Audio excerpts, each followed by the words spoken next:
ऐसी वीडियो रोज देखने के लिए आप मेरे वीडियो को लाइक करें, इस पे कमेंट करें और अपने दोस्तों के साथ शेयर करें। और हाँ, अगर आप इस चैनल पे नए हैं तो इसे सब्सक्राइब करना ना भूलें। बनारस की ये हवेली सितारों से जगमगाने को तैयार थी। संजय और कनिका की फैमिलीज ने मिलकर इस एंगेजमेंट को ग्रैंड बनाने के प्रिपरेशन जोरों शोरों से कर रखी थी। संजय के फैमिली स्टेटस के हिसाब से इस हवेली में रूम और फैसिलिटीज के सारे अरेंजमेंट किए गए थे। इतने बड़े घर की बहू बनने जा रही थी कनिका। कनिका ने भी अपने आप को सजाने संवारने में कोई कसर नहीं छोड़ी थी। अपने एंगेजमेंट का गाउन उसने एक बहुत बड़े हैदराबाद के डिजाइनर से बनवाया था। उस गाउन में सिल्वर वायर्स के बारीक काम की वजह से उसका वजन भी काफी ज्यादा था। उसने बहुत रिसर्च करके अपने एंगेजमेंट से लेकर शादी तक की सारी केयर मैनेज के ड्रेसेज तैयार की थी और अपने हर ड्रेसेज को लेकर वो बहुत ज्यादा एक्साइटेड और कंसीवस थी। उसे सुंदर और अट्रैक्टिव दिखने का बहुत शौक था। लोगों के अप्रिसिएशन से वो 7वें आसमान पर पहुंच जाया करती थी। इसलिए उसे अपने प्रोडक्ट्स, अटायर और लुक का शो ऑफ करना बड़ा पसंद था। वो तो हर किसी के पास जा जाकर अपने एंगेजमेंट के प्रिपरेशन दिखा रही थी, पर आज दादी ने खुद उसे अपने पास बुलाया था। एंगेजमेंट में अब बस एक ही दिन बचा था, इसलिए उसकी तैयारी ऑलमोस्ट पूरी तरह से हो चुकी थी। सर्वेंट के पीछे चलते हुए कनिका दादी वाले पोर्शन तक पहुंची, जहां उन्हें इम्प्रेस करने का पूरा प्लान उसने अपने दिमाग में बना लिया था। हॉल में पहुंचकर कनिका ने सर्वेंट को रोका और कहा, रुको, ये सामान यहीं रख दो। कनिका ने वहां रखे सेंटर टेबल की तरफ इशारा करते हुए कहा, ओके मैम। सर्वेंट ने उसका ऑर्डर मानते हुए सामान नीचे टेबल पर रखते हुए कहा, नाउ गो एंड फाइंड। दादी, उन्हें बोलो मैं उनका इंतजार कर रही हूँ, कनिका ने कहा। यह सुनकर सर्वेंट वहां से सिर हिलाते हुए चला गया और कनिका हॉल में ही रखे सोफे पर बैठकर दादी का इंतजार करने लगी। उसे यहाँ यूं ही वेट करते करते 15 मिनट हो गए थे, पर वहां ना दादी का आता पता था और ना ही किसी सर्वेंट का। अचानक से हवेली बिल्कुल खाली सी लगने लगी थी। कनिका को समझ नहीं आ रहा था कि वो क्या करे, सच में दादी का वेट करे या फिर सामान लेकर वापस चली जाए। वो ये सोच ही रही थी कि तभी एक सर्वेंट उनके पास आते हुए बोली, मैम, दादी थोड़ा थका हुआ फील कर रही हैं, इसलिए उन्होंने आपको अपने रूम में ही बुलाया है। आप चलिए, हम आपका सामान लेकर वहीं आते हैं, सर्वेंट ने कनिका से कहा। यह सुनकर कनिका इरिटेट हो गई थी। 15-20 मिनट इंतजार करने के बाद अब उसे दादी ने रूम में बुलाया था। यह सुनकर एक बार को तो कनिका को झल्लाहट महसूस हुई, पर फिर उसे याद आया कि आज उसे हर हाल में दादी के दिल में उसके लिए बंद खिड़की पर दस्तक देनी थी। इसके लिए उसने अपना मूड वापस फुल किया और रूम में जाने के लिए खड़ी हो गई। ओके, मैं जा रही हूँ, इस सामान को लेकर तुम वहीं आ जाओ। कनिका ने यह कहकर वहां से दादी के रूम की तरफ जाना शुरू किया। रूम के अंदर पहुंचते ही कनिका ने बड़े प्यार से मुस्कुराते हुए दादी को बुलाया, दादी। यह सुनकर दादी, जो बेड पर लेटी हुई थी, उन्होंने उसे अंदर बुलाया और पास में रखे चेयर पर बैठने के लिए कहा। कनिका दादी के इस गेस्चर को देखकर बहुत इम्प्रेस हुई थी, पर वो नहीं जानती थी कि वो जो देख रही थी वो महज एक धोखा था। कनिका के हॉल से निकलते ही पीहू, जो एक पिलर के पीछे छुपकर उसे देख रही थी, वहां पहुंच गई। दादी के इंस्ट्रक्शन के अनुसार आसपास कोई भी सर्वेंट मौजूद नहीं था। पीहू हाथ में बड़ी सी कैंची लिए सेंटर टेबल के पास आकर खड़ी हो गई। उसने आसपास देखा तो उसे दूर दूर तक कोई नजर नहीं आ रहा था, और इसी मौके को देखते ही पीहू ने अपने और दादी के प्लान को अंजाम देने की शुरुआत की। उसने कनिका के ड्रेस के बैग को फटाफट खोला और उसकी चुन्नी को बाहर निकालकर रख दिया था। अपने हाथ में पकड़ी कैंची से उसने कनिका की चुन्नी को काटना शुरू कर दिया।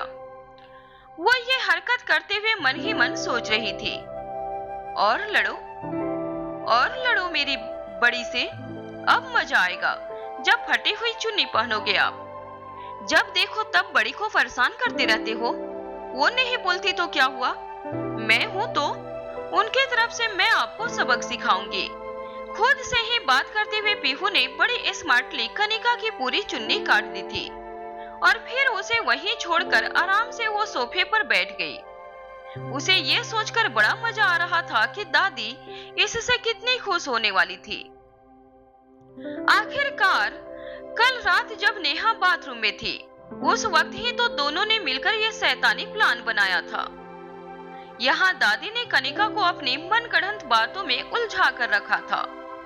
वो भी पीहू को पूरा समय देना चाहती थी कि वो अपना काम अच्छे से कर पाए। वो कनिका से बात करके बस उसका समय बर्बाद करना चाहती थी और ये बात कनिका को अब धीरे धीरे समझ आ रही थी। कुछ समय के बाद कनिका ने दादी को इम्प्रेस करने के लिए कहा, दादी मैं आपके लिए खाना लेकर आऊं क्या?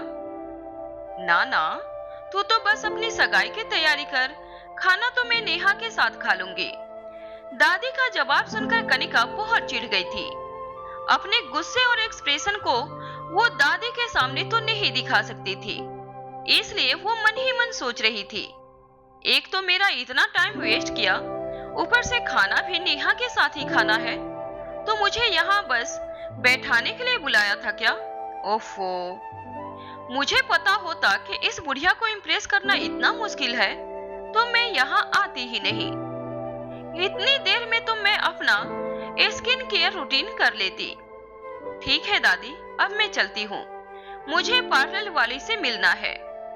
आप अपना ध्यान रखिएगा, मैं फिर आऊंगी आपसे मिलने। कनिका ने अपने चेहरे पर जबरदस्ती मुस्कान लाते हुए कहा। दादी उसके चिढ़न को अच्छे से देख पा रही थी। उन्हें भी एहसास हो गया था कि पीहू जितनी स्मार्ट बच्ची ने अभी तक तो वो काम कर ही दिया होगा। उन्होंने भी जल्दी से अपने सामने खड़ी बला को टालने के उद्देश्य से कहा, हाँ तू तो जा, मुझे तो क्या, मैं तो बिल्कुल बढ़िया हूँ। तू तो जाकर सज सवर, तुम्हारे तो दिन है, कहकर दादी ने अपने अंदर दबी हंसी को बड़ी चालाकी से छुपा लिया था। यहाँ हॉल में पीहू अपने प्लान में सक्सेसफुल होने के बाद इतनी खुश थी कि वो वहीं सोफे पर पैर फैलाकर बैठ गई थी। दादी ने अपना फोन उसे ही दे रखा था ताकि उसे किसी भी तरह की कोई दिक्कत ना हो। पीहू ने बिलन आंटी सिर्फ अपनी मासी को सबक सिखाने के लिए जो किया था उसके बारे में सबसे पहले वो अपने कूल अंकल को बताना चाहती थी। उसने दादी माँ के फोन से आदित्य को कॉल किया, पर पिछली बार की तरह इस बार भी उसका फोन उठा नहीं था। पीहू 1 मिनट के लिए सैड हुई, पर फिर उसे याद आया कि कूल अंकल तो व्हाट्सएप पर एडेड है। उसने कनिका के फटी चुन्नी फोटो आदित्य को भेजी और उसके साथ एक सैड वॉइस नोट भी। हाय कूल अंकल, ये देखो मैंने और ग्रैंड दादी ने मिलकर प्लान बनाया था कि हम वो मासी को सबक सिखाएंगे। वो तो हर वक्त अपनी ड्रेस और मेकअप के बारे में फ्लंट करती रहती है, इसलिए मैंने तो उनके एक बहुत प्रीति ड्रेस की चुन्नी ही काट दी। अब वो बहुत गुस्सा करेंगी, पर मैं तो भाग जाऊंगी।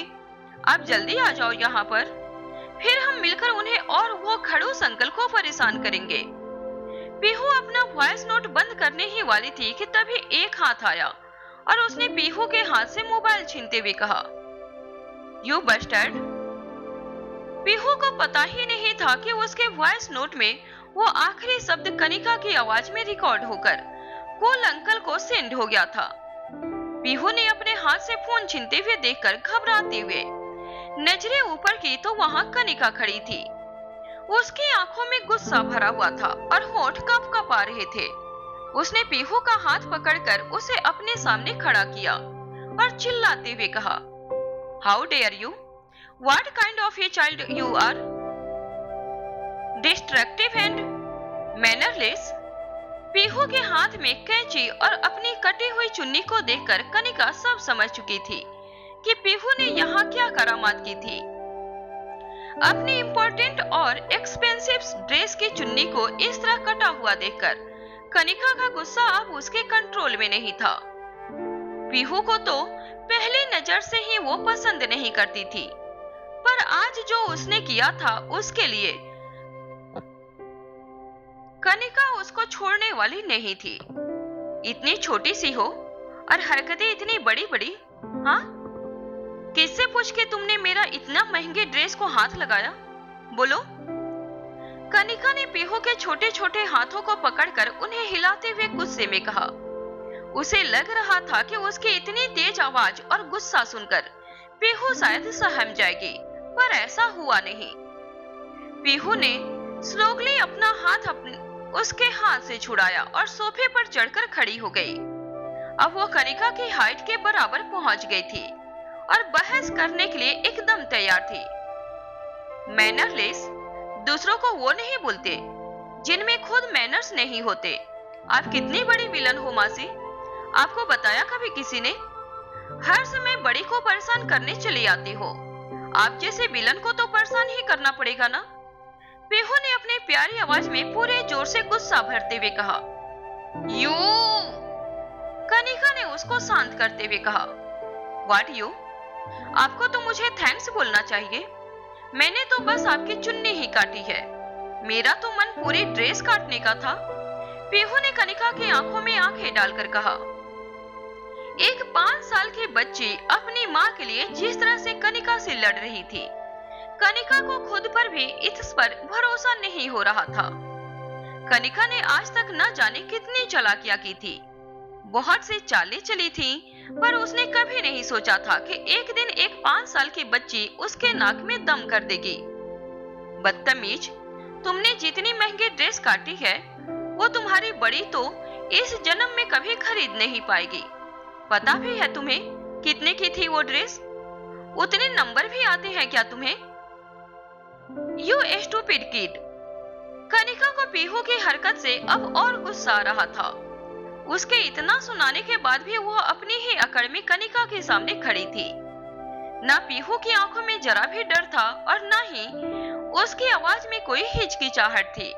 वो तो बस अपनी कमर पे हाथ रखे पूरे कॉन्फिडेंस में सोफे पर चढ़कर कनिका के बराबर खड़ी हुई थी। लुक एट यू, ना ही कोई शर्म है और ना बड़ों की कोई रिस्पेक्ट। दीदी ने बिल्कुल बिगाड़ रखा है तुम्हें। But you better know that I am not your mother, और मैं तुम्हारी ये बदतमीजी जरा भी बर्दाश्त नहीं करूंगी। इसलिए say sorry for the damage you have done to my dress। Kanika ने अपनी कटी हुई चुन्नी को अपने हाथ में उठाते हुए कहा। Are you getting it, girl? I said say sorry right now। अभी के अभी सॉरी बोलो, वरना। कनिका चुन्नी लेकर पीहू के एक स्टेप क्लोज आते हुए बोली। I am not going to say sorry. मैं आप जैसे बिलन मौसी को तो कभी सॉरी नहीं बोलूंगी। आप बैड लोग हो और आपसे मैं सॉरी कभी नहीं बोलूंगी। आपको तो उल्टा मैं और परेशान करूंगी। पीहू ने कनिका की बात को साफ डालते हुए अपने दोनों हाथों को सर पर रखकर अपनी जीभ को बाहर निकालकर कनिका को चिढ़ाना शुरू कर दिया। पीहू मजे में कनिका को चिढ़ाए जा रही थी, पर अब कनिका उसे और सुनाने वाली नहीं थी। इस बार वो पीहू के और क्लोज आते हुए उसे घूरने लगी और गुस्से में चिल्लाते हुए बोली। यू। बोलते ही उसने अपना हाथ पीहू को थप्पड़ मारने के लिए उठाया। कनिका ने उस पर हाथ उठा तो लिया था, पर वो हाथ पीहू के गालों तक पहुंचा नहीं था। कनिका ने मुड़कर देखा तो उसके हाथों को एक नहीं बल्कि 2-2 हाथों ने रोक रखा था। वो अपना पूरा जोर लगाने के बाद भी अपने हाथ को हिला तक नहीं पा रही थी।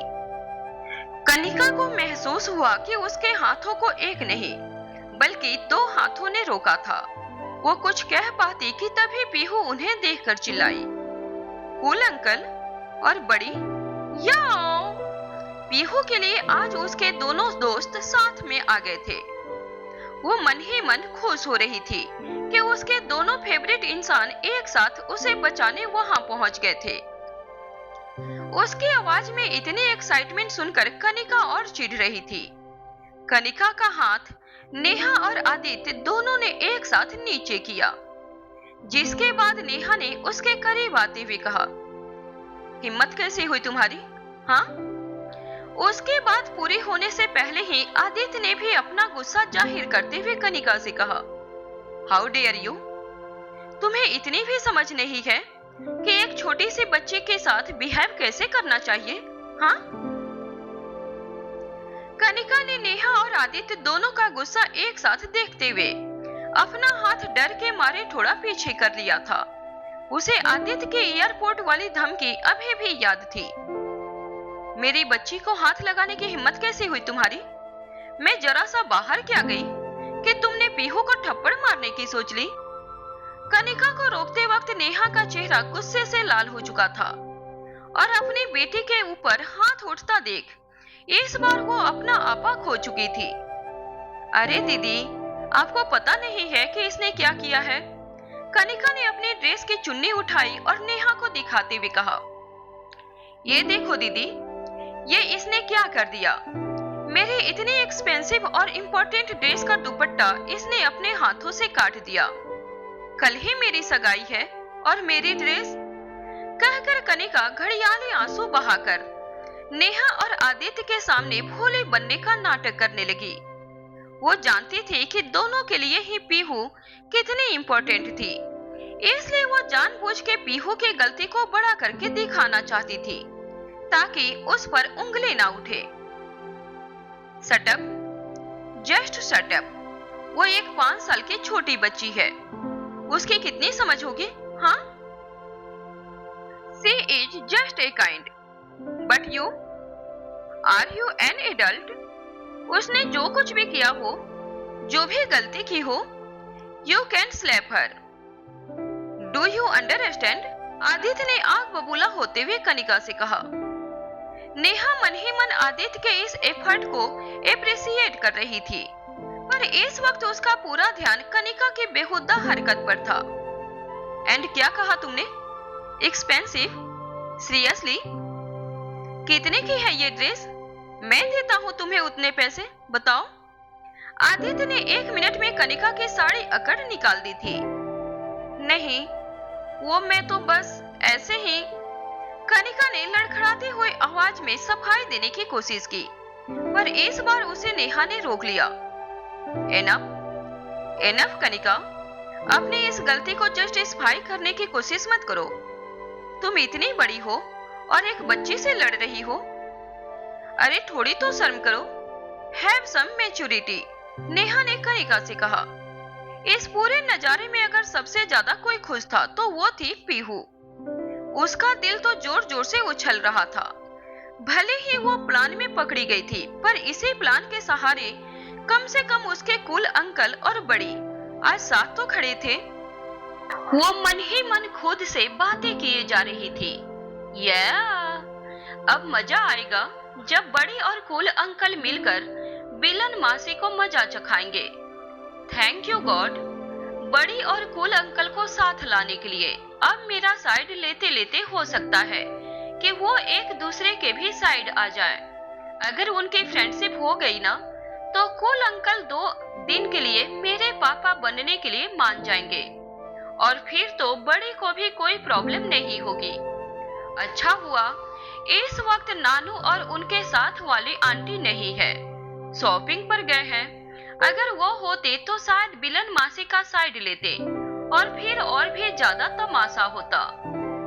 आज तो तुमने इतनी हिम्मत कर ली, बट आज के बाद पीहू को हाथ लगाने की सोचना भी नहीं। Do you get it? Aditya ने कनिका को डायरेक्ट वार्निंग देते हुए कहा। वो जानता था कि कहीं न कहीं एक अनजान शख्स होने के नाते वो पीहू के मामले में शायद ओवर रिएक्ट कर रहा था, पर इस इमोशन पर उसका कोई बस था ही नहीं। पीहू के ऊपर जब कनिका हाथ उठाए, उसने अपनी आंखों से देखा था तो वो खुद को कंट्रोल नहीं कर पाया था। न चाहते हुए भी उसे किसी और के परिवार में हो रही घटनाओं पर बोलना पड़ा था, क्योंकि उसके वहां उस सबसे इम्पोर्टेंट पीहू थी।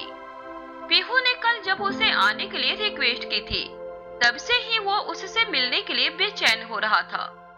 वो खुद भी समझ नहीं पा रहा था कि मामूली से बच्चे से बात करके उसे इतना ज्यादा कनेक्टेड क्यों फील हो रहा था, क्योंकि वो उसकी किसी भी बात को टाल नहीं पा रहा था, क्योंकि वो उसकी हर बेतुकी बातों को भी सुना जा रहा था।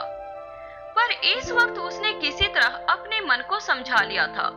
पर आज सुबह होते ही उसने फिर से जब पीहू की वो सैड फेस वाली तस्वीर देखी, तो वो अपने आप को उससे मिलने से रोक नहीं पाया। उसने तभी फैसला कर लिया कि वो आज ही उससे मिलने हवेली पर आएगा। हवेली का एड्रेस पीहू ने दादी से पूछकर आदित्य को सेंड कर दिया था। आदित्य के मन में पीहू के लिए फिक्र और कनिका के लिए गुस्सा देखकर कनिका को समझ आ गया था कि अब नेहा अकेली नहीं थी। पीहू को बचाने के लिए अब सिर्फ उसकी बहन नहीं, बल्कि पीहू के पापा भी थे, क्योंकि पीहू ने एयरपोर्ट पर ही आदित्य को पापा कहकर पुकार लिया था और आदित्य भी उसे प्रोटेक्ट करने के लिए किसी भी हद तक जा सकता था। ये देखकर कनिका ने मान लिया था कि आदित्य और नेहा ने शादी कर ली थी।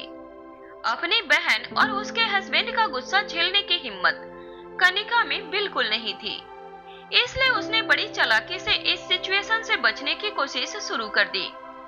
आई know, I am getting it, I am sorry. मुझे गुस्सा आ गया और शायद मैंने ओवर रिएक्ट कर दिया। मैं आगे से ध्यान रखूंगी।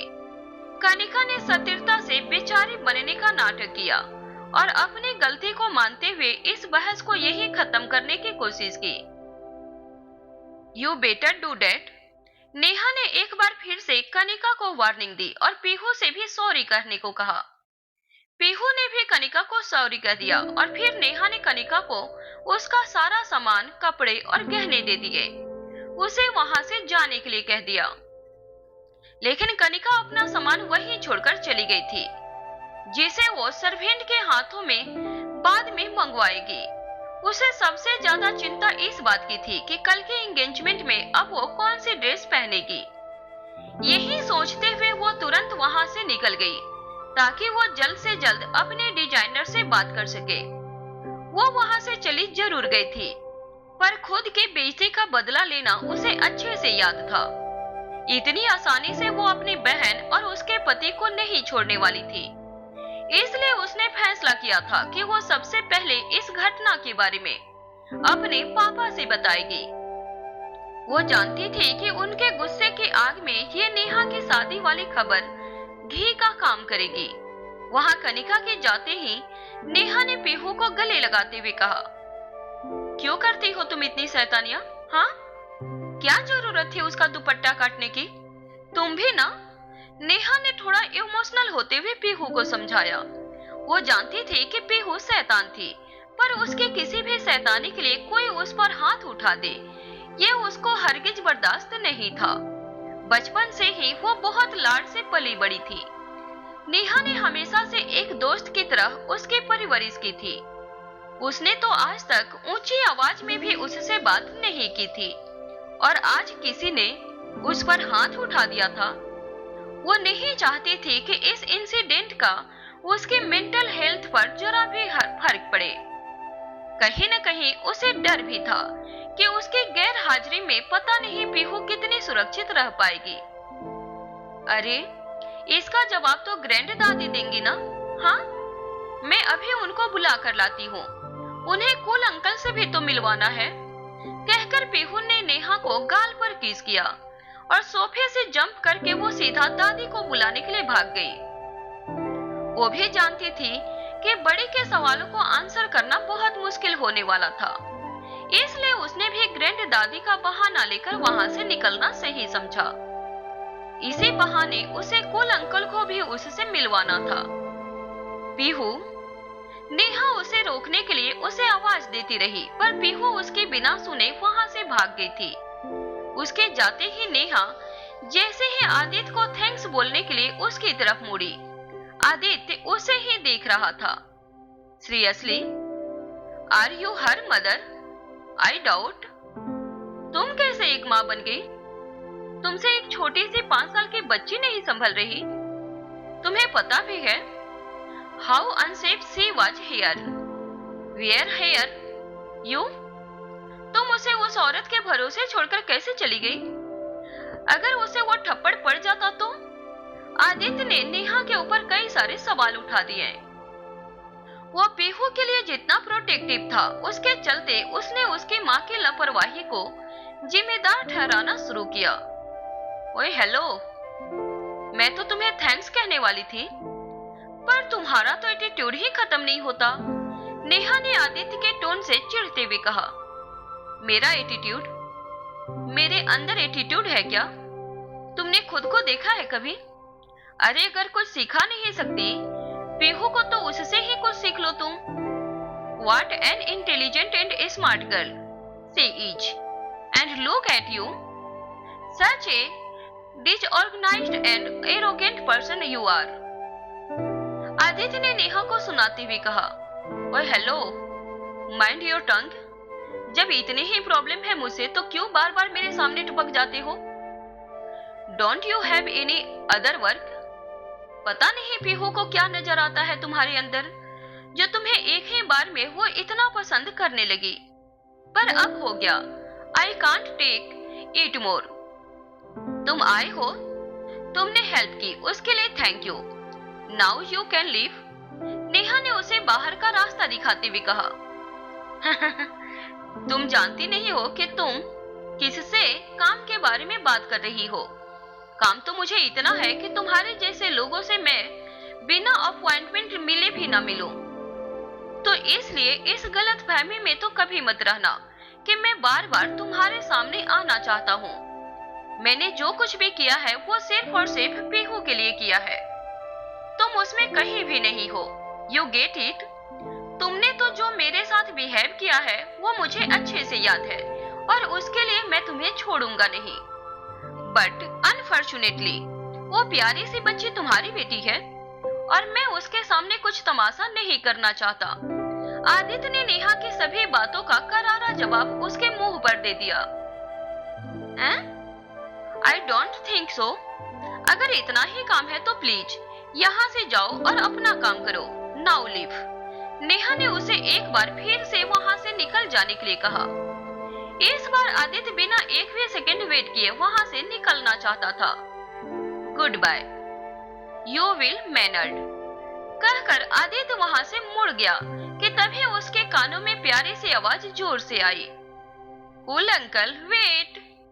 उसने पलटकर देखा तो पीहू दौड़ते हुए उसके पास आ रही थी, और उसके पीछे दादी धीरे धीरे चली आ रही थी। पीहू, स्टॉप। नेहा ने दौड़ती हुई पीहू को रोककर कहा। वो नहीं चाहती थी कि उसकी जिद के चलते उसे फिर से आदित्य का सामना करना पड़े। आदित्य वहां पीहू के पुकारने से रुक जरूर गया था, पर नेहा की तरफ देख देख कर उसका दम घुट रहा था। उसने सोच लिया था कि वो अब किसी भी जिद की वजह से वहां नहीं रुकेगा। Cool uncle, where are you going? Pihu ने आदित्य से लिपटते हुए पूछा। उसके छोटे छोटे हाथों ने आदित्य के कमर को चारों ओर से घेर लिया था। उसके इतने प्यार को देखकर आदित्य ने उसे अपने गोद में उठाया और समझाया। माय लिटिल एंजल, मैं अब वापस जा रहा हूँ। आप अपना ध्यान रखना। I have some important work to do. You take care. We will meet again, okay? Aditya की ये बात सुनकर पीहू ने अपने होठों को बाहर करके एक बार फिर सैड फेस बना लिया और इमोशनल होकर आदित्य को देखने लगी। आदित्य इस बार अपना मन पहले से ही पक्का करके आया था। वो अपने जरूरी कामों को किसी भी सिचुएशन में कंप्रोमाइज नहीं करेगा। पीहू के साथ जुड़े इमोशंस के चलते जब वो यहाँ से निकल गया तो उसे पीहू का वॉइस नोट मिला, जिसमें कनिका की आवाज सुनकर वो और भी ज्यादा टेंशन में आ गया था। उसके बाद वो दुगुनी स्पीड से अपनी कार को भगा के यहाँ आया था। उसने जो किया वो पीहू की प्रोटेक्शन के लिए एक इम्पोर्टेंट स्टेप था, पर वो अच्छे से समझता था कि किसी के फैमिली के बीच बार बार यूं इंटरफियर करना ठीक नहीं है। इसलिए उसने एक बार फिर पीहू को प्यार से समझाते हुए कहा, पीहू, लिसन मी, आपको जब मेरी जरूरत होगी मैं फिर से यहाँ आ जाऊंगा, पर अभी मुझे जाना होगा। आदित्य को जल्द से जल्द यहाँ से भेजने के लिए नेहा ने भी आदित्य के बात में सपोर्ट दिखाते हुए पीहू को समझाया। हाँ पीहू, ये सही कह रहे हैं, इनके पास बहुत काम है, अभी हमें इन्हें नहीं रोकना चाहिए। नेहा जरूर आदित्य के बातों में हाँ मिला रही थी, पर आंखों ही आंखों में वो एक दूसरे से अपनी नफरत का इजहार कर रहे थे। पीहू के लिए इस वक्त अपने कूल अंकल और बड़ी को साथ देखना बहुत जरूरी था, इसलिए वो किसी भी तरह से उनको वहीं अपने साथ रोकना चाहती थी। वो जानती थी कि अगर कूल अंकल उसके साथ हुए तो वो बिलन मासी को मिलके मजा चखा सकते हैं और उसके बाद वो उसकी बड़ी को भी परेशान नहीं करेंगे। पर कूल अंकल, आप कहाँ जाओगे? आज तो आपने वो बिलन मासी को सबक सिखाया है, कल उनके एंगेजमेंट है, कल हम उनको मिलकर और परेशान करेंगे। वहाँ बहुत सारा टेस्टी फूड भी होगा, आप खा के जाना। रुक जाओ ना प्लीज प्लीज। और वैसे भी हम तो परसों चले जाएंगे, पीहू ने अपनी आखिरी लाइन बहुत अपसेट होकर कही। पीहू के जाने की बात सुनकर आदित्य अचानक से पीहू की तरफ भावुक नजरों से देखने लगा। पीहू को जाना सुनकर उसका दिल एकदम से बेचैन हो गया था। न जाने क्यों उसे ऐसा महसूस हुआ जैसे उसका कोई अपना उससे अलग होने जा रहा था। उसे भी नहीं पता था कि आखिर वो पीहू से इतना कनेक्टेड क्यों फील कर रहा था। पीहू ने इतना कहकर बड़ी चालाकी से दादी की तरफ देखा और उन्हें आंख मारते हुए इशारा किया कि वो किसी तरह से कूल अंकल को रोक ले। दादी और परपोते की आपस में इतनी अच्छी अंडरस्टैंडिंग थी कि वो बिना बोले ही एक दूसरे के मन की बातों को समझ जाते थे। दादी ने पीहू के इशारे को समझते हुए तुरंत आदित्य से कहा, हाँ बेटा, पीहू सही कह रही है, कल कनिका की सगाई है, बहुत बड़ी पार्टी है, तुम यहीं रुक जाओ, तुम हमारे खास मेहमान हो, पीहू के खास फ्रेंड, तुम आओगे पार्टी में तो हमें अच्छा लगेगा। वैसे भी पीहू ने बताया था कि तुम दिल्ली से हो और यहाँ बनारस किसी काम से आए थे, तो क्यों बेमतलब में किसी होटल में रुकना? यहाँ इतना बड़ा घर है, यही रुको हमारे साथ। दादी ने घर के बड़े होने के नाते पूरे सम्मान से आदित्य को वहाँ रुकने के लिए उससे कहा। आदित्य से मिलने के बाद पहली बार में ही उन्हें यह महसूस हो गया था कि वो एक बड़ा बिजनेसमैन ही नहीं बल्कि एक बड़े दिल वाला इंसान भी था। दिखने में डांसिंग और हैंडसम तो था ही, पर जिस तरह से उसने कनिका का मुंह बंद किया था, पीहू ने उसे सब बता दिया था और वो सुनकर ही दादी आदित्य से इम्प्रेस हो चुकी थी और अब उससे मिलकर उन्हें यकीन हो गया था कि पीहू का कूल अंकल को पापा बनाने का आइडिया गलत नहीं था। एक बार को तो आदित्य भी असमंजस में पड़ गया था कि दादी और पीहू को वो मना कैसे करे, पर कहीं न कहीं पीहू की जाने वाली बात आदित्य ने मन पिघला दिया था। पीहू उसके लिए अनजान शख्स थी जिससे पहली मुलाकात में ही उसे बहुत टच फील हुआ था, जिससे वो न जाने अब दोबारा कब मिल पाएगा भी या नहीं, वो खुद भी समझ नहीं पा रहा था कि उसे पीहू के जाने से प्रॉब्लम क्यों हो रही थी। अब रुक जाओ ना, देखो ग्रैंड दादी भी कह रही हैं, प्लीज प्लीज।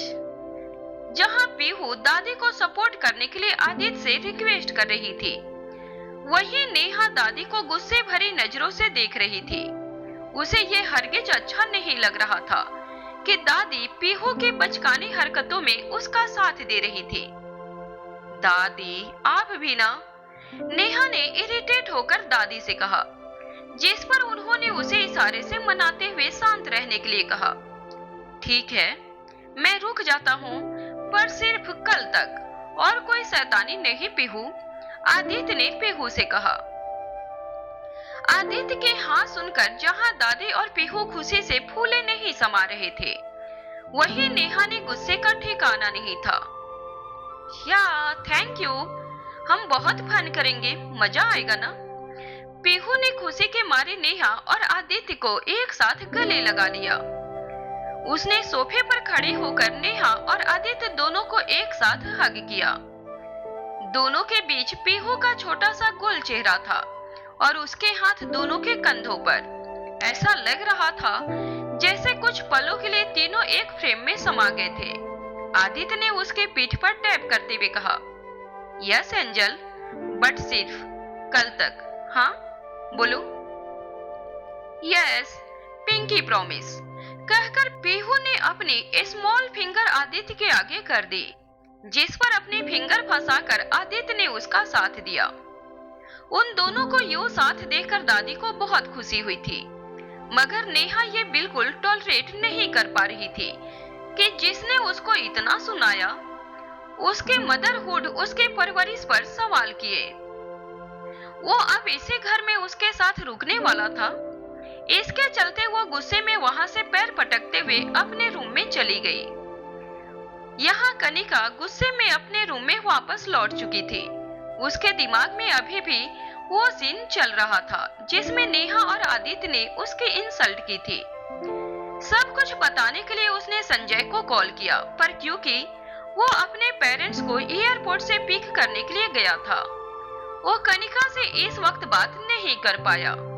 कुछ ही देर में उसके पापा दिनेश, माँ मंजू शॉपिंग से लौटने वाले थे। तब तक संजय भी आ जाएगा, ये सोचकर कनिका ने अपने आप को कुछ देर के लिए शांत कर लिया। उसने सोच लिया था कि नेहा और उसकी शादी के बारे में आज वो सबको बता देगी। लगभग 1 घंटे के बाद जैसे ही संजय ने अपने पेरेंट्स को उनके रूम में सेटल किया, डैड दिनेश और मॉम मंजू संजय के साथ हॉल में ही बैठे पानी पी रहे थे कि तभी कनिका मौके को देखते हुए वहां पहुंच गई। Oh dad, how was the shopping? सब कुछ रेडी हो गया? कनिका ने पिता दिनेश से बड़ी पोलाइटली पूछा। हाँ, आजकल तो शॉपिंग में भी बहुत टाइम लग जाता है, इतनी भीड़ है बाहर, it's crazy out there. Mom Manju ने पानी पीते हुए कहा। वो कनिका की ही तरफ हाई फाई और शो ऑफ करने वाली लेडी थी। हाँ, वैसे डैड, आप दीदी के हस्बैंड से मिले क्या? कनिका ने डैड से डायरेक्टली नेहा के बारे में बात कर ली। नेहा का नाम सुनते ही हॉल में 1 मिनट के लिए सब साइलेंट हो गया। मॉम मंजू का ग्लास वहीं रुक गया। संजय, जो अभी तक फोन में लगा था, अचानक से ऊपर देखने लगा और पिता दिनेश फटी आंखों से कनिका की तरफ देखने लगे। उन तीनों में से किसी को उम्मीद नहीं थी कि कनिका अचानक से कुछ ऐसा बोल देगी। हस्बैंड क्या? मंजू ने चौंकते हुए पूछा। नेहा का। डैड ने पानी का ग्लास नीचे रखते हुए कनिका को देखा और कहा, वो यहाँ है क्या? संजय ने भी शौक होकर पूछा। हाँ डैड, वो यही है। आए हैं? आदित्य सिंघानिया नाम है उनका। कनिका ने नॉर्मली सबके सामने ये बात कही। उसके पिता दिनेश को अपने कानों पर यकीन नहीं हो रहा था। उसने एक बार फिर कनिका से पूछा, नेहा ने शादी कर ली क्या? हाँ डैड, सिर्फ शादी ही नहीं, दीदी की तो एक बच्ची भी है, पीहू। कनिका ने एक और बम फोड़ने के लिए बताया। आई कांट बिलीव, उस लड़की को हमने बेशर्मी की वजह से निकाला था और वो अपनी गलतियों का पछतावा करने के बजाय शादी और बच्चा करके बैठी है। वाओ! मंजू ने चलाक हंसी हंसते हुए कहा। उसने तो हमेशा से यही उम्मीद की थी कि नेहा अकेले अपनी लाइफ में सफर कर रही होगी, पर उसे इतना सेटल सुनकर उसे बहुत जेलस फील हो रहा था। सीरियसली, वो बच्ची उसकी है क्या? और क्या नाम बताया हस्बैंड का? आदित्य सिंघानिया। वो बिजनेसमैन आदित्य सिंघानिया? डैड ने कनिका से पूछा। I don't know dad, I guess yes. है ना संजय, ये वही बिजनेसमैन आदित्य है ना? कनिका ने संजय से पूछा। यस, पर वो यहाँ क्या कर रहा है? संजय ने फ्रस्ट्रेटेड लुक में कहा। वो मुझे क्या पता? दादी also knows about him and he loves Pihu so much. Such a happy family they are. Kanika ने हंसते हंसते सारी बातें डैड, मॉम और संजय को बता दी। जहां मॉम ये सुनकर और चिढ़ गई कि नेहा ने एक बड़ा बिजनेसमैन फंसाया है, वहीं संजय भी इस बात से टेंशन में था कि उसका बिजनेस में सबसे बड़ा राइवल उसके साथ एक ही घर में था। पर इन सब से अलग दिनेश एक गहरी सोच में डूब गया था। वो खुद से ही बातें किए जा रहा था। नेहा ने आदित्य सिंघानिया से शादी कर ली, पर कैसे? ये पॉसिबल कैसे हुआ? He is such a big businessman, जहां लोग उसके अपॉइंटमेंट के बिना उससे मिल नहीं सकते, वहां नेहा ने उसके साथ, और बच्ची उसकी। ओह, इन सारे सवालों में दिनेश कहीं उलझ सा गया था। उसने हमेशा से अपनी बेटियों को बड़े घरानों में सेटल करने के सपने देखे थे, इसलिए सालों पहले जब नेहा ने संजय के साथ रिश्ता जोड़ा तो कहीं न कहीं दिनेश बहुत खुश था। संजय जैसे बिजनेसमैन के साथ रिश्ता होना उनके बिजनेस में भी प्रॉफिट बन के आने वाला था। पर नेहा के उस बेगैरत हरकत के चलते दिनेश के सपने कहीं टूट से गए थे। पर अपनी दूसरी बेटी को संजय के साथ सेटल होता देख दिनेश ने पूरी तरह से उसे सपोर्ट किया। उसे नहीं पता था कि जिस बेटी को वो ठुकरा देगा वो संजय से भी बड़े आदमी के साथ शादी कर लेगी। इस बात को सुनकर दिनेश जितना शॉक्ड था उतना ही खुश भी था। उसके दिल में फिर से वो उम्मीद जाग गई थी कि नेहा उसके प्रोफेशनल कैरियर में अब भी हेल्पफुल हो सकती है। अपने डैड को सोच में डूबा देख कनिका ने उसे हिलाते हुए पूछा, डैड, व्हाट हैपेंड? कनिका की आवाज से अचानक से बाहर आते हुए दिनेश ने कहा, nothing, I am tired, I want to rest. कहकर दिनेश वहां से चला गया।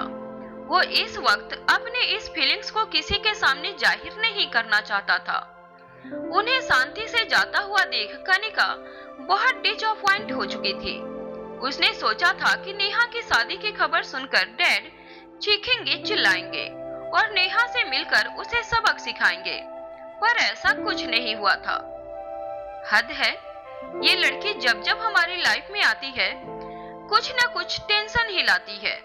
लो देखो, हो गए तुम्हारे पापा परेशान। अरे कल सगाई है, 100 रिश्तेदार आ रहे हैं, कई तरह के सवाल पूछेंगे, क्या जवाब देते फिरेंगे हम सबको? मैं तो इसीलिए उसे बुलाने के फेवर में नहीं थी, पर इनकी माँ माने न तब उन्होंने जिद करके बुला लिया नेहा को। लो, अब उसके साथ उसके बच्चे और हस्बैंड को भी इंटरटेन करो। चिल्लाते हुए मोम मंजू भी डैड के पीछे अंदर चली गई। यहाँ संजय भी आदित्य को नेहा का पार्टनर इमेजिन करते हुए चिढ़कर चला गया। कनिका को यह नजारा देखकर आने वाले तूफान की आहट सुनाई दे रही थी। वो सोच रही थी कि भले ही उसके पिता अभी गुस्सा नहीं हुए, पर इस बात को जानकर उनके दिल में आग जरूर लगी होगी और ये आग नेहा की लाइफ जलाने के लिए काफी होगी। पर इसके साथ साथ नेहा ने अपनी इंसल्ट का बदला लेना भी कनिका का एक अहम मकसद था। इस बार वो कोई छोटा मोटा नहीं बल्कि बड़ा धमाका करने का सोच रही थी। उसने सबसे पहले नेहा पर नजर रखने का सोचा, जिसके लिए उसने एक सर्वेंट को बुलाकर कुछ पैसे और खास इंस्ट्रक्शन दे दिए थे। वहीं दूसरी तरफ जब आदित्य पीहू और दादी के कहने पर उसी हवेली में उनके साथ रुक गया था, दादी ने उसके लिए अपने ठीक बगल वाले रूम को तैयार करवाया था। आदित्य वहां थोड़ा अनकंफर्टेबल जरूर था, पर पीहू को हंसता खिलता देखकर वो वहां एक दिन एडजस्ट होने के लिए रेडी हो गया था और अपने रूम में ऑफिस का काम किए जा रहा था। पापा! उसकी मीटिंग के दौरान पीहू चिल्लाते हुए रूम में गई। आदित्य ने उसे इशारे से शांत रहने के लिए कहा। उसे चुपचाप अपने पास बैठा लिया। मीटिंग के बाद उसने पीहू से कहा, यस, तो आप फिर से पापा पर आ गए क्या? और क्या? अब आप यहाँ रुके हैं तो मेरे पापा बनके ही तो रुके हैं ना, इसलिए मैं आपको यहाँ पापा ही बुलाऊंगी ना।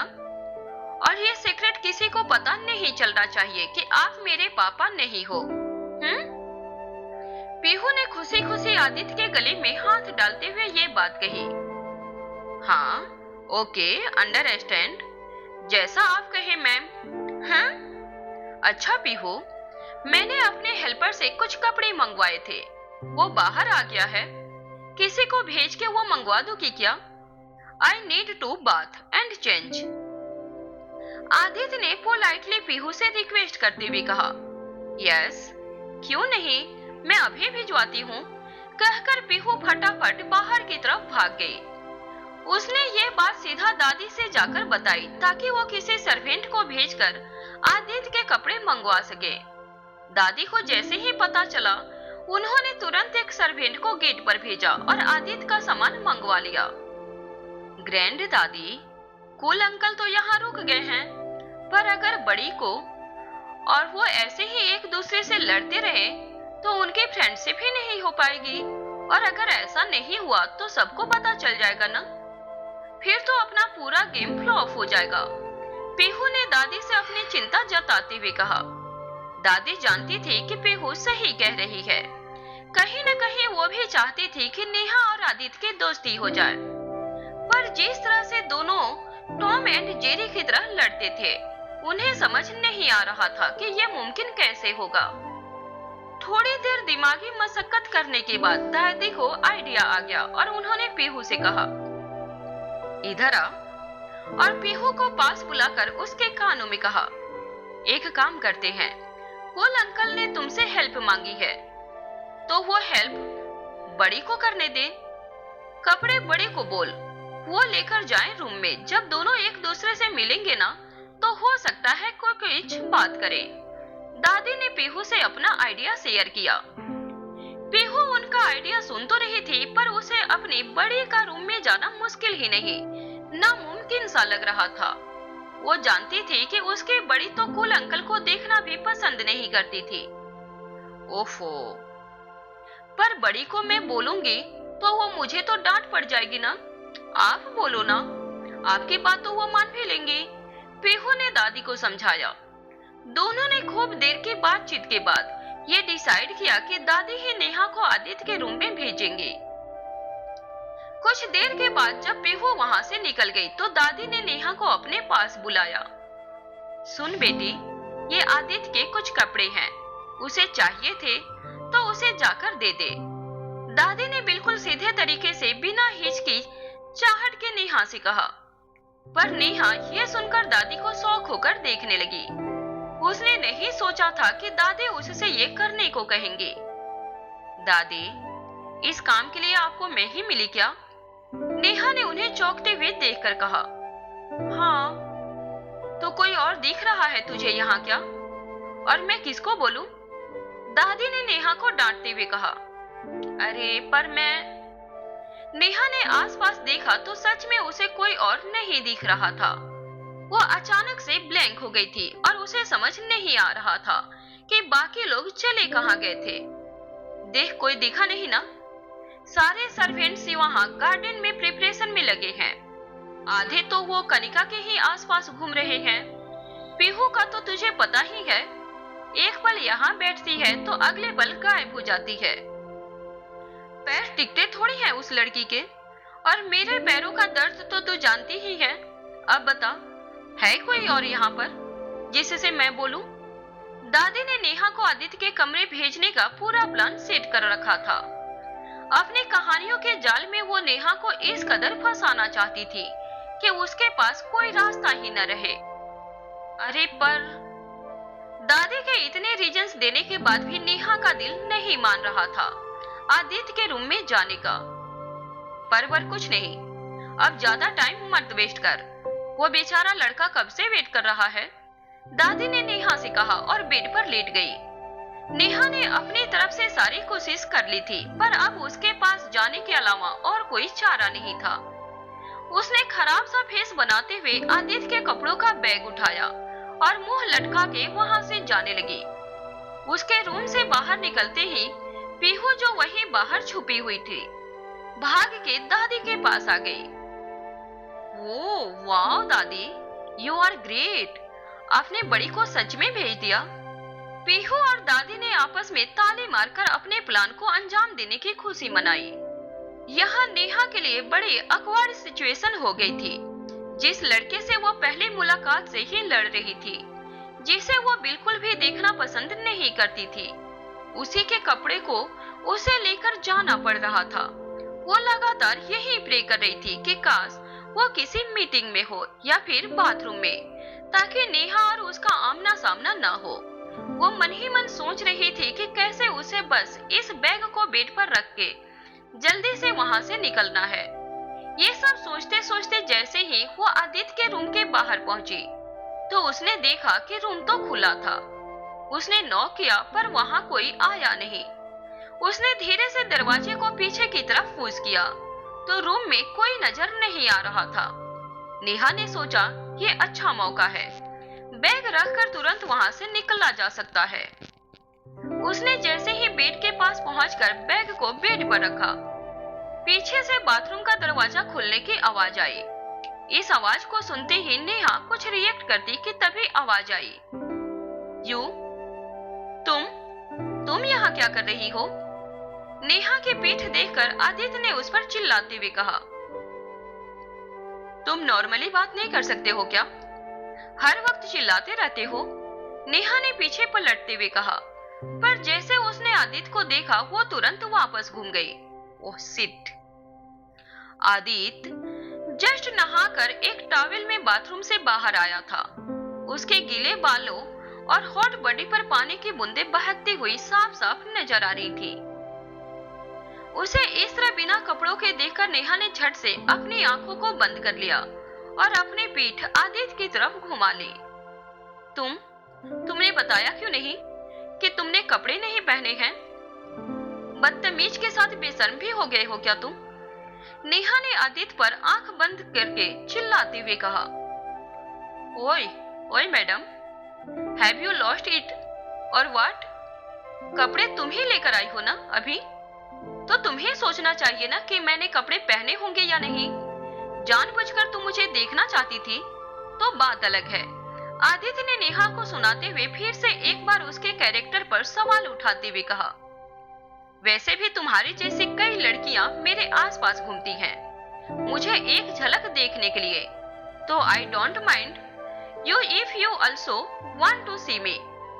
आदित्य ने नेहा को नीचा दिखाते हुए कहा। उसके हिसाब से उसकी फ्लाइट में हुई बेइज्जती का हिसाब लेना अभी भी बाकी ही था। इस बात पर नेहा भड़कते हुए बोली, ओए hello, be in your limits. तुम आज मेरे घर में रुके हो क्योंकि मेरी बेटी और दादी ने तुम्हें बड़े प्यार से रोका है। डोंट क्रिएट सच सीन कि मुझे तुम्हें यहाँ से जाने के लिए कहना पड़े। सो बेटर यही होगा कि चुपचाप एक दिन यहाँ रुको और चले जाओ। और हेलो, राइट, उन्होंने मुझे प्यार से रोका है क्योंकि they know what love is. तुम्हारी तरह नहीं, तुमसे अपनी एक बच्ची तो संभलती नहीं है, बस हर वक्त तुम्हें उसे कंट्रोल करना है और डांटना है। पता नहीं तुम्हारी जैसी डम्ब औरत की इतनी स्मार्ट बच्ची कैसे हो गई। आदित्य ने नेहा के पास आते हुए कहा, अब तुम यही बीच में खड़ी रहोगी तो मैं अपने कपड़े कैसे लूंगा? उसने नेहा को साइड हटने को कहा। उसके इस एटीट्यूड से चिढ़ते हुए नेहा वहां से हट रही थी कि तभी उसका पैर नीचे रखे पावदान पर फिसल गया और वो अनबैलेंस्ड होकर गिरने लगी। उसे संभालने के लिए आदित्य ने जैसे ही हाथ आगे बढ़ाया, पानी की वजह से वो भी खुद को संभाल नहीं पाया और अगले ही पल दोनों वही बेड पर जा गिरे। नेहा और उसके ऊपर आदित्य दोनों एक साथ बेड पर जा गिरे थे। उस एक मोमेंट में क्या हुआ उन दोनों को भी समझ नहीं आया था। जिस आदित्य को ना देखने के लिए नेहा ने अपनी आंखें बंद कर ली थी, वो इस वक्त उसके ऊपर लेटा हुआ था। घबराहट के कारण नेहा ने अपनी आंखें बंद कर ली थी और वो आदित्य के गीले शरीर से लिपटी हुई अपनी आंखें खोलना भी नहीं चाहती थी। उसे इस तरह देखकर आदित्य भी समझ गया था कि जिन लड़कियों के साथ वो आज तक सोया था, नेहा उनमें से कुछ तो अलग थी। अगले ही पल नेहा चिल्लाने लगी, अब हटो भी, कहकर उसने आदित्य को अपने ऊपर से धक्का देकर हटाने की कोशिश की। आदित्य ने वापस खड़े होकर उससे कहा, तुमसे ना अपनी फैमिली संभलती है और ना ही खुद के पैर। कहते हुए आदित्य ने बैग खोलकर कपड़े निकालने शुरू कर दिए। तुम्हें बचाना नहीं आता तो कूदे ही क्यों बीच में? मैंने अपना टाइम ही क्यों वेस्ट किया यहाँ पर पता नहीं। गुड बाय, कहकर नेहा पलट गई और फाइनली अपनी आंखें खोलकर जल्दी से उस कमरे से बाहर निकल गई। यहाँ पीहू और दादी छुपकर नेहा के बाहर आने का वेट कर रहे थे, पर जैसे ही उन्होंने नेहा को फिर से फ्रस्ट्रेट होकर रूम से निकलते हुए देखा, वो समझ गए थे कि उनका प्लान काम नहीं किया था। उन दोनों ने अपना माथा पीटते हुए एक दूसरे को डिसअपॉइंट होकर देखा। अब क्या? पीहू ने दादी से पूछा। हाँ, सोचना पड़ेगा। तो टेंशन ना ले, कुछ न कुछ जरूर करेंगे हम। दादी ने पीहू को फिर से होप देकर गले लगाया। रात के डिनर के बाद जिस वक्त सब अपने अपने रूम में सोने जा रहे थे, वहां खड़ी एक सर्वेंट बड़े ध्यान से सबको देख रही थी। ये वही सर्वेंट थी जिसको कनिका ने नेहा पर नजर रखने के लिए कहा था। कुछ देर के बाद वह सर्वेंट कनिका के रूम में कुछ सामान देने के बहाने पहुंची। तब उसने कहा, ma'am, I have something important to tell me. यह सुनकर कनिका अपने ड्रेसिंग टेबल से खड़ी हो गई और फिर पूछा, व्हाट? कोई इंफॉर्मेशन मिली है क्या? यस, मैं अभी वहां से आ रही हूँ। वहां नेहा मैम, दादी, पीहू के साथ हुआ नए सर भी खाना खा रहे थे। वह बच्ची बार बार उन्हें पापा कहकर पुकार रही थी। नेहा और उन सर में ज्यादा बात तो नहीं हुई, पर पीहू और सर की बॉन्डिंग बहुत अच्छी लग रही थी, सर्वेंट ने बताया। हाँ, एंड व्हाट इज? कनिका ने पूछा। और डिनर के बाद दादी, पीहू और नेहा मैडम दादी के रूम में चले गए और वो सर बगल वाले रूम में, सर्वेंट ने बताया। एक मिनट, क्या नेहा और वो सर एक रूम में नहीं गए? कनिका ने क्यूरियस होकर पूछा। अचानक से उसके दिमाग में एक अलग तरह की घंटी बजी थी ये सुनकर। यस मैम, वो दोनों अलग अलग रूम में गए सोने, सर्वेंट ने कहा। ओह, ओके, अब तुम जाओ, कुछ और पता चले तो बताना। अभी के लिए इतना बहुत है। कनिका ने उस सर्वेंट के सामने बिना कुछ रिएक्ट किए उसे वहां से भेज दिया था, पर उसके जाते ही कनिका के दिमाग में कई सवाल उभरने लगे। दीदू और जीजू अलग रूम में, पर क्यों? क्या उनकी लड़ाई हुई है? पर किस बात से? क्या दीदी अपने एक्स बॉयफ्रेंड की सगाई में आई है इसलिए तो नहीं? बात क्या है आखिर? मुझे पता लगाना होगा। एंगेजमेंट का दिन आ चुका था। पूरी हवेली फूलों से महक रही थी और तरह तरह के लाइट से पूरा पैलेस जगमगाने को तैयार था। एंगेजमेंट पीछे गार्डन में ही थी, जहां बहुत अच्छे से सब चीज को तैयार किया गया था। सभी फ्रेंड्स और फैमिली सेरेमनी के लिए रेडी हो रहे थे। बड़े बड़े बिजनेसमैन, उनके फैमिलीज, संजय के कॉलीग्स और दिनेश के एक्सटेंडेड फैमिली मेंबर्स इस एंगेजमेंट में शामिल होने के लिए तैयार थे। नेहा को इतने लोगों से इतने सालों के बाद मिलने में एक हिचक जरूर थी, क्योंकि उनमें से कई रिलेटिव्स ऐसे भी थे जो रह रह कर उसे कॉल पर टोंट किया करते थे, जिसके बाद नेहा ने उसे इग्नोर करना शुरू कर दिया था। वहीं दूसरी तरफ पीहू उस पार्टी में बड़े और कूल अंकल को साथ ले जाने के लिए बहुत एक्साइटेड थी। दादी, बड़ी, are you guys ready? Pihu ने नेहा के पास उछलते हुए आकर पूछा। Yes Pihu, we are almost done. Neha ने पीहू को बड़ी पोलाइटली जवाब दिया। आज उसका मूड कल से बहुत बेटर था, क्योंकि पहली बार वो पीहू और दादी के साथ किसी फंक्शन में जा रही थी। पीहू ने अपनी फेवरेट पर्पल फ्रॉक पहनी हुई थी और दादी ने उसकी बनारसी साड़ी। नेहा खुद की साड़ी शीशे में देखकर सही कर रही थी कि तभी दादी ने पीहू से कहा, अरे लड़की, जा देखकर आ, तेरे कूल अंकल रेडी हुए हैं क्या? ये सुनते ही पीहू तो नाचती हुई बगल वाले रूम में आदित्य को लेने चली गई। उसका नाम सुनते ही नेहा के चेहरे की सारी चमक ही उड़ गई थी। कहीं न कहीं वो जानती थी कि आदित्य से मिलना मतलब एक नए बखड़े को इनवाइट करना था, पर इस वक्त उसने अपना मूड स्पॉइल ना करते हुए खुद पर ध्यान दिया और पार्टी के लिए दादी के साथ निकल गई।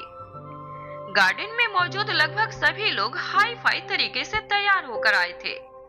म्यूजिक थोड़ा लाइट था और सभी किड्स एक दूसरे से इंटरेक्ट करने में बिजी थे। नेहा और दादी के साथ पीहू भी गार्डन में पहुंच चुकी थी, मगर आदित्य एक मीटिंग के चलते थोड़ा लेट हो रहा था। संजय की फैमिली नेहा को दूर से ही देखकर वाइल्ड लुक दे रही थी और अपने ईगो के चलते बार बार उसे इग्नोर कर रही थी। Oh, look who is here? Neha और चाइल्ड? नेहा की चाची ने उसे अचानक गले लगाते हुए कहा। Hello aunty, how are you? Neha ने हेजिटेशन में उनसे हालचाल पूछा। ये वही चाची थी जिनके कॉल्स नेहा ने उठाना ही बंद कर दिया था। आज उन्हें सामने देखकर फेक स्माइल करने के अलावा नेहा के पास कोई ऑप्शन नहीं था। I am totally fine, but where were you? Oh my god, कितनी बदल गई हो तुम। वेट गेन भी हो गया है ना? कहाँ थे तुम इतने सालों से? ना कोई कॉल ना कुछ पता। What happened baby? उसके चाची ने दिखावटी चिंता जताते हुए नेहा के गालों पर हाथ रखते हुए पूछा।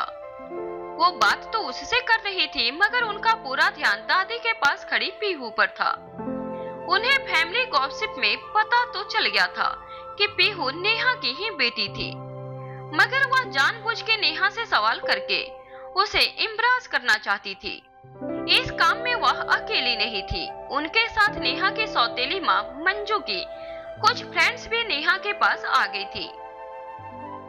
ओह हाँ, आई हियर्ड कि तुमने किसी बड़े बिजनेसमैन से शादी कर ली है, पर किसी को बताया क्यों नहीं?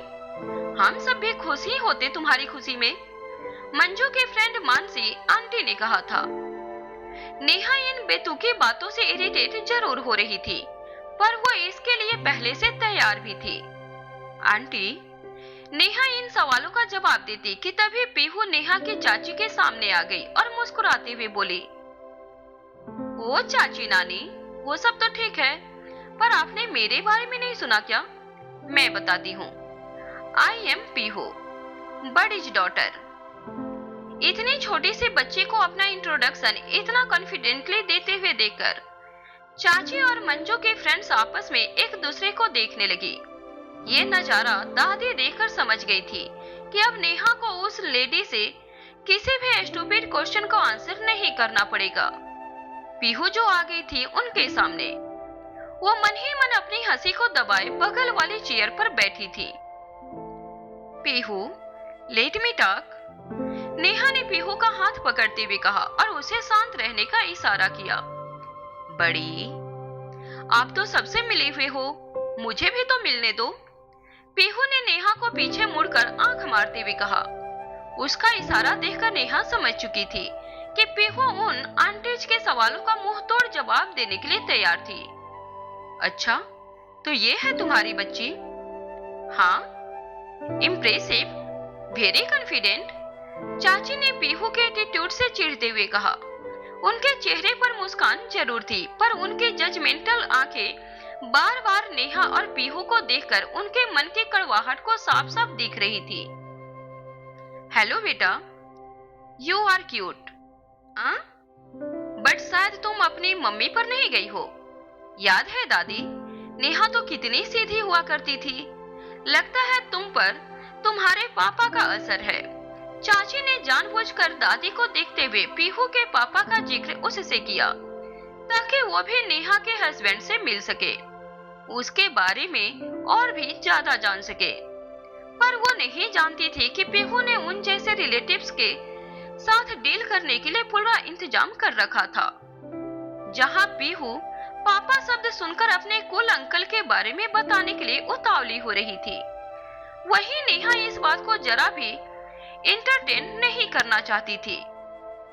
उसे पीहू के 2 दिन वाले पापा यानी आदित्य के बारे में रिलेटिव्स को बताने में जरा भी दिलचस्पी नहीं थी। यस, हर बेबी, बड़ी और पापा का मिक्स कम्बो होता है ना। मैं भी हूँ, स्मार्ट एंड इंटेलिजेंट। अभी वो आएंगे तब आपको पता चल जाएगा। पीहू ने बड़ी कॉन्फिडेंटली आदित्य के बारे में बताकर एक बार उन्हें बता दिया कि उन्हें नेहा से बात करने के लिए पीहू का फिल्टर हटाना पड़ेगा। वो कुछ रिएक्ट करते कि तभी गार्डन के लाइट्स चेंज हो गई और अनाउंसमेंट हुई। Ladies and gentleman, please welcome the couple who is going to exchange their rings today, who is going to steal all the limelight of the show, Sanjay and her beautiful better half Kanika. Give them hug round of applause. इसे सुनते ही अचानक से garden में romantic music के साथ तालियों की गूंज से चहक उठा। सभी की नजरें गेट पर स्पॉटलाइट पर थी, जहां से संजय और कनिका के हाथों में हाथ डाले इंटर कर रहे थे। जहां वहां खड़े सभी गेस्ट का ध्यान कपल के ड्रेस और उसके बीच की केमिस्ट्री और उनके मेकअप पर था, वहीं नेहा की नजर उन दोनों के हाथों पर टिक गई थी। उन दोनों के हाथों को आपस में पकड़ा देख न जाने क्यों नेहा का दिल जोर जोर से धड़कने लगा था। अभी तक तो वो इस शादी से जरा भी इफेक्टेड नहीं थी, पर जैसे ही उसने संजय के साथ कनिका को उसके मंगेतर के रूप में देखा, उसके दिल में उन 6 साल पुरानी यादों को अचानक से जिंदा कर दिया। वो कुछ पलों के लिए उन वादियों में कहीं खो सी गई, जहां वो और संजय एक दूसरे के साथ 7 जन्म बिताने के वादे किया करते थे।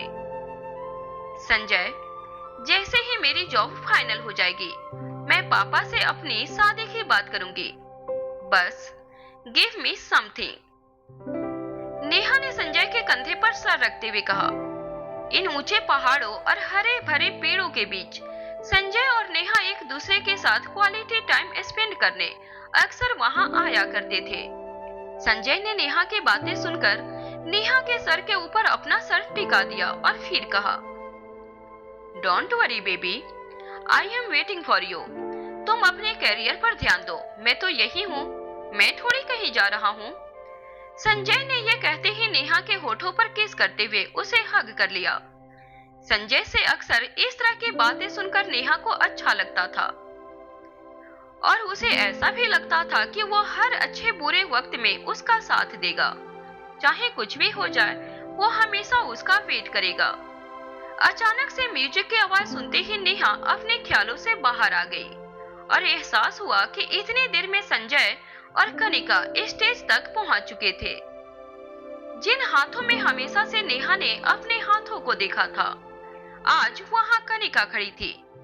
जिस अंगूठी को पहनने के लिए वो हमेशा से अपनी उंगलियों को निहारा करती थी, आज वो उसकी बहन कनिका पहनने वाली थी।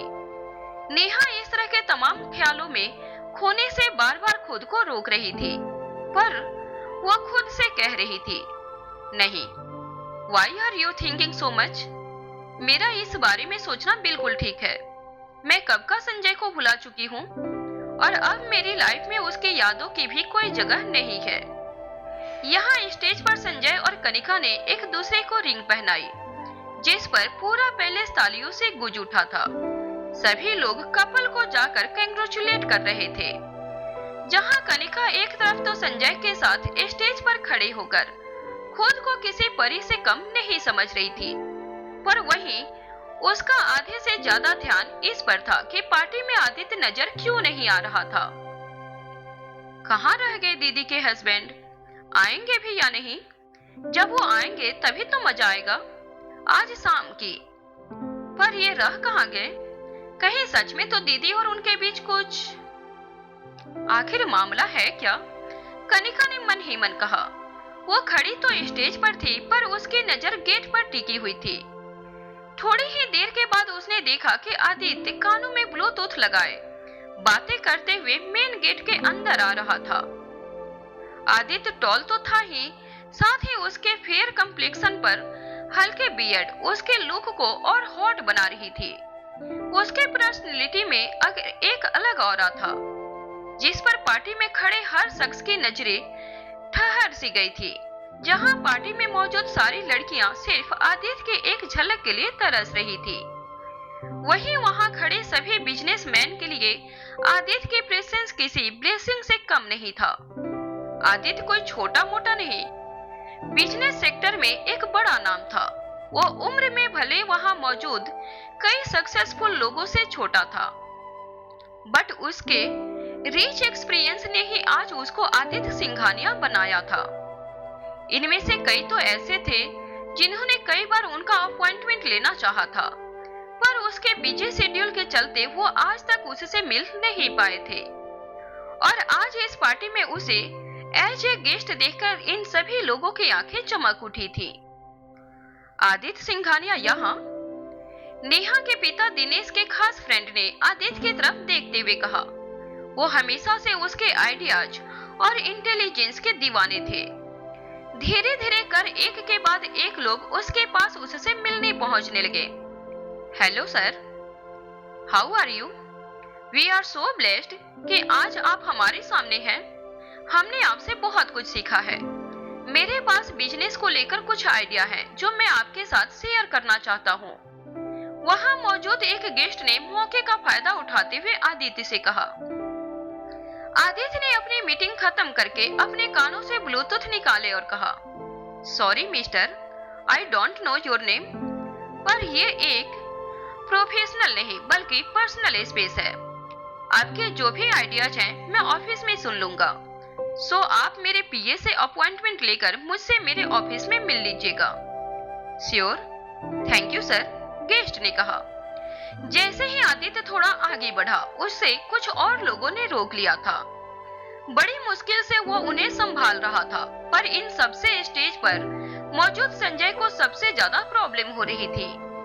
अभी तक जो लोग उसकी और कनिका की फोटोज क्लिक कर रहे थे, उनके आगे पीछे घूम रहे थे, अब अचानक से वो सभी मक्खियों की तरह आदित्य के आगे पीछे भिन भिना रहे थे। तभी पीहू ने आदित्य को देखते ही पुकारा, पापा, और दौड़ते हुए उसे गले लगा लिया। हमेशा की तरह इस बार भी वो उसके कमर तक ही पहुंच पाई थी। आदित्य ने उसे गोद में उठाकर उसके फोरहेड पर किस करते हुए कहा, यस माय एंजल। इस पूरे सीन को नेहा के पापा दिनेश बड़े ध्यान से देख रहे थे। जिस तरह से पार्टी में मौजूद सभी बड़े और अमीर लोगों ने आदित्य को अपना रोल मॉडल माना हुआ था, ये बात दिनेश के दिल में बैठ गई थी।